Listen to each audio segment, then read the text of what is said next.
Recorded Books and RB Digital present Love, Janis by Laura Joplin. Narrated by Mary Bridget Davies. This program begins with a new introduction by Laura Joplin.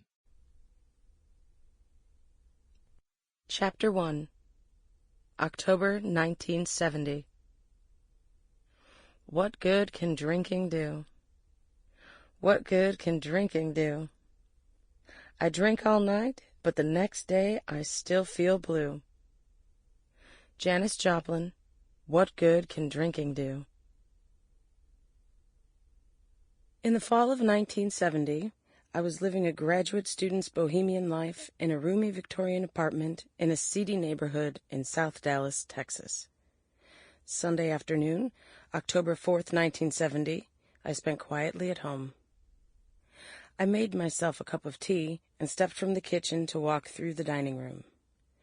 Pouring through the large window, the brilliant afternoon sunshine soaked my body. I paused as thoughts fleetingly passed through my mind until I was grabbed by an overwhelming desire to speak with my sister. I hesitated, thinking of the trouble I would have if she didn't answer the telephone. The difficulty of trying to prove to whoever picked up the phone that I was really Janis Joplin's sister. Then the hesitation vanished. Walking toward the telephone, I was thrilled by that unique bond I had with my older and more daring sister. I had last seen Janis during the middle of August, 1970. Our relationship had a special constancy that went beyond time apart and dissimilar lives. We didn't always agree, and sometimes shared heated words about our differences, but that would drop away each time we met. In August, we had talked about sex, romance, marriage, careers, cars, houses, clothes, our hometown, her fame, and our family. When we parted, we had planned to get together in California at Christmas, when I had time off from graduate school. By the time I walked across the yellowed oak floor to the telephone beside my bed in the living room, the compulsion to call had evaporated. I felt no reason even to try. But the thought would come back to me that night. Why hadn't I called? I went to bed early, readying myself for a busy class schedule the next day. I was fast asleep, relaxed under the quilts when the telephone rang. "Janis is dead," my father's tense voice stated simply. It was 1 o'clock early Monday morning. The startling words seemed unreal. I pulled myself from sleep just enough to answer, "No."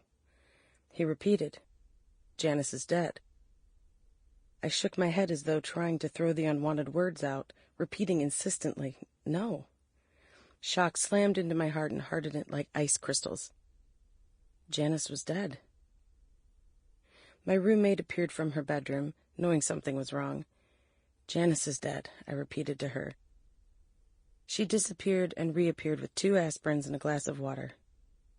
"What are these for?" I asked. "Take them," she urged, trying to give me the kind of comfort an American knew best. I downed them, knowing I hadn't the vaguest idea of how to stop the ache. I cried myself into a troubled sleep, wondering, why didn't I call her this afternoon? The next day, my parents telephoned, saying they were going to Los Angeles to settle Janis's affairs. My brother Michael and I did not go, as our parents wanted to keep us away from the cameras and press attention. Crowds of people had gathered outside the landmark hotel where she lay, as word slowly spread among her friends. Police stretched out the official yellow keep-out ribbons, and the crowd milled and shivered in confusion, frustration, grief, and shock. Mother's sister, Barbara Irwin, lived in Los Angeles, and she helped my parents with the necessary arrangements. They met Janis's attorney, Robert Gordon, whose elegance and firmness both comforted and frustrated them. From Bob, they learned the details of Janis's death and about the stipulation in her will that her body be cremated and her ashes scattered off the California coast near Marin. My parents were anguished. Not only had they lost their firstborn daughter, but they couldn't even take her home for a proper burial. Before he left Texas, my father had told me that they weren't sure of the cause of Janis's death. Sample complete. Ready to continue?